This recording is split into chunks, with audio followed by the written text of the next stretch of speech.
How's it going, guys? Thank you for tuning in to another video. My name is Rush, and today I'm in front of the camera once again. I know the past couple of videos we've been doing a lot of POV, and I just been having a lot of fun with that. I think it just gives you a better kind of feel for the whole driving experience. When you're racing or doing anything fun in the car, I like to do the POV. I think it's cool, and for me as a viewer, if I was a viewer, I'd like to see that kind of an angle. I think it's pretty cool.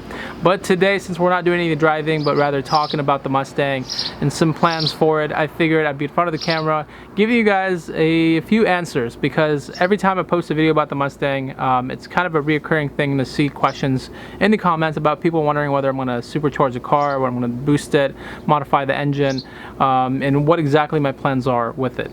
So today's video is kind of dedicated to that. I just wanted to talk about that. So ultimately, a lot of people that have been following my channel from the very start know that I started this channel with the Challenger SRT 392, and you know, I've made videos with that for about a year or so, and I ended up, you know, wanting to go forward and do something, you know, more of a build wise, and that car just was not something that I was interested in building. Just a quick answer as to why I didn't want to build it. I've mentioned this in previous videos, but you know, with Hellcat prices dropping in the used market, and the fact that the 6.4 needs a lot of work to be able to handle boost, and a lot of money, and it still wouldn't be as quick as a Hellcat after all that, it just didn't make sense to do it, and I wasn't really interested in pursuing that, just because there's really not too much that I could have done with the Challenger. So my best bet was to trade it up for a Hellcat, and I didn't want to get a Hellcat. I felt like there was too many people with Hellcats, and obviously there's a lot of people with Mustangs, but hear me out here. So there's a lot of channels that do have Mustangs, but I think everyone is so hooked onto the 10 speeds. No one really shows any love to the manual anymore, and that's kind of where I stepped in. I didn't want a 10 speed, I didn't want another automatic, I wanted a manual, and that's why we got the GT in manual. So ultimately when I got the car, I got it to build it. I didn't want to have two cars that were naturally aspirated. I wanted one with boost, and this was going to be the car for that. As you guys know, as soon as I picked it up, about 1,500 miles into it, we had that nasty engine rattle that is still there today. It hasn't gone away, but obviously having the Corsa definitely makes you forget about that quite a bit. But you know, the engine rattle was there, and that's kind of the first thing that really was a kind of a road bump in terms of, you know, not knowing whether the engine is going to be okay or not. So I opted to kind of hold back, lay off of it for a little bit, enjoy it, you know, just stock and put as many miles as I can to really see if the engine is good to go or not. So that's kind of the stage that I've been at lately. As you guys know, with like graduation and all these things, I haven't been really able to drive the car as much as I wanted to. I have like 3,000 miles on it now, so it's moving up. The car doesn't show any loss of power or anything like that. It still runs very strong, but the engine rattle is still there, and it's just kind of a concerning thing, which has left me in a limbo mode where I want to modify the car, but at the same time I'm worried that if I modify it, it's going to blow up, and I'm going to be responsible to foot the bill for a brand new engine, even though that the reason it blew up is because of, you know, a factory defect or whatever it is that is causing these engines to rattle and tick and all that. You know, so at this point, I'm kind of doing all the modifications I want to build up to a supercharger, but not installing one just yet. So I'm doing all the little stuff. I'm looking at a wheel and tire setup, upgrading like the drive shaft, the half shaft in the back, and kind of just building up to a supercharger. So hopefully by the time I'm ready for the supercharger, I'll have you know, a very nice foundation, because I think a lot of people forget that just adding that much power to a car is not enough to make a good car. You know, there's a lot of other small components like suspension, and this is major. You know, getting the right suspension dialed in, wheel and tire setup, of course, like I mentioned. You know, the MGW shifter, for example. All these things kind of contribute to a great ride, but they're all kind of like building pieces together. You know, some cars, they come ready-made from the factory. They have all these upgraded and beefed up components. These cars, you're gonna have to do a little bit of work to them. You know, eventually once you have everything dialed in, it's gonna be an amazing ride and very fun. But until you get there, you have to do kind of a little bit of legwork, get it all sorted out. So today's video is about that. You know, that's, at least you know kind of where I'm heading with things. I am planning to supercharge the Mustang. It's gonna happen. It's just a matter of when at this point. Financially, I'm ready for it, but the only thing holding me back right now is just kind of checking up on the health of the engine. So we're at 3,000 miles. Hopefully, you know, once we move up a little bit more in mileage, I'll get it checked out. You know, so a final kind of checkup before I go ahead and pull the trigger, order my supercharger. So anyways, Today's video is exactly about that. It's about a Whipple supercharged Mustang. It's a 2018. So my friend picked up a 2018 Mustang GT. He picked up a base model because he wanted to do a build himself. He kind of took a different approach. I like my cars to have a lot of bells and whistles and have all the factory equipment. He's more of a let me go bone stock and I want to do everything myself. So very, very respectable, very awesome thing that he's doing. And today you guys get to see his car. So I got to meet up with him. He just got his stage 2 Whipple installed. Car's looking amazing. I love the color and love what he's done with it so far. So enjoy the footage. Here you go. Good morning, guys. How's it going? Thank you for tuning in to another video. Today we're checking out a friend of mine's Whipple 2018 Mustang GT. It's manual, 6-speed. It's got stage 2 Whipple kit on it. And this is a car pretty much that is what I want to do with my car. And it was really cool kind of seeing everything in person.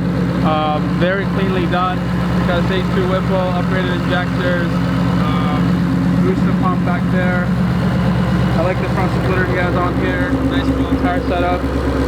SVE, as you can see there, running 11s in the back. And then, is it 10.5 or 9 in the front? 10. 10, okay, 10. And then it's also lowered on iBot. Okay, and it's lowered. Yeah, I just noticed that it is also lowered. So it's very, very clean, very nice. And it has a Roush axleback. Roush axleback. Okay. And check out. And check the best thing is that he went with the MGW as well.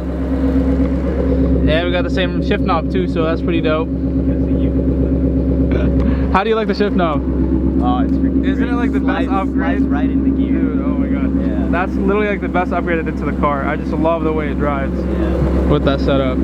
Cool. So yeah, I mean, we're checking it out. Obviously, we're not going to be able to do any runs because it's a very clear outcome, you know, between the cars. But I just really wanted to see how things were with, you know, getting a Whipple put on the car, because that is something that I am actively trying to do. I want to add boost to the car, and I hear a lot of good things about Whipple.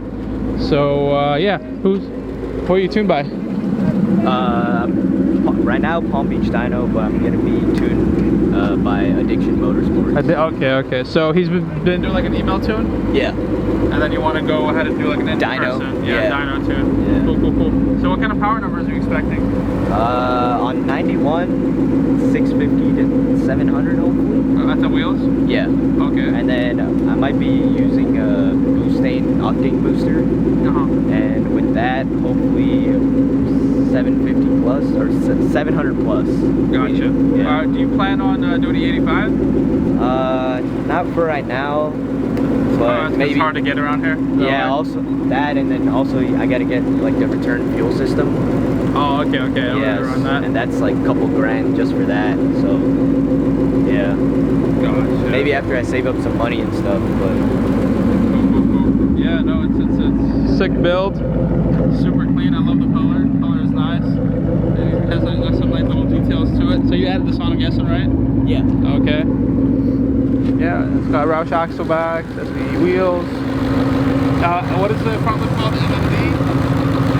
Okay. Front little splitter. You want to give it a few revs real quick? Yeah.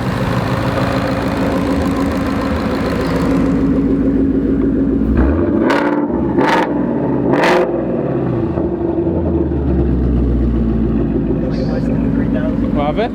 Less than 3,000. That's loud. Go ahead, rev it up a little bit.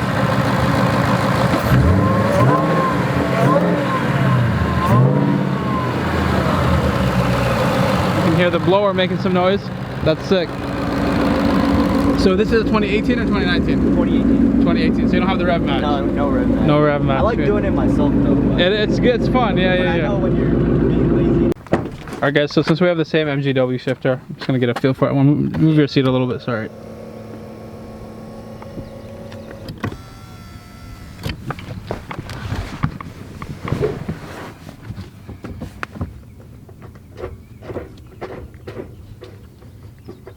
Yeah, it feels the same, pretty much. You have the stock clutch spring in, huh? No. You have a Steeda? Yeah. Okay, yeah. I'm like, that doesn't feel too stock. It's pretty good. And then Voodoo did your install in here too, right? Yeah. Hell yeah, alright. You didn't think about mounting the N-gauge pod in one of these? Nah, I thought it was too much work. Oh, you like that look a little better? Cool. So this thing has what? You said 2,500 miles. 2,500 miles. Damn, 2,500 miles. You already got a Whipple on here. You got a short shifter installed. You are moving quick, my man. And I like this right here. No, you cannot drive. No quote. Traffic laws. No adjusting the AC. Don't touch any buttons. Where'd you get that? I need one of those. That's eBay. And I actually gave one to Nick at Voodoo. They all like it. Alright guys, so we've been chatting a little bit, talking about like how the Whipple install went, everything like that. And unfortunately right now he can't really open up the car because he's having some detonation issues. You know, he got tuned by Palm Beach Dyno. There's some issues trying to sort out. But he was gonna do an in-person tune, like on a dyno around here. And you know, California, there's not too many tuners around.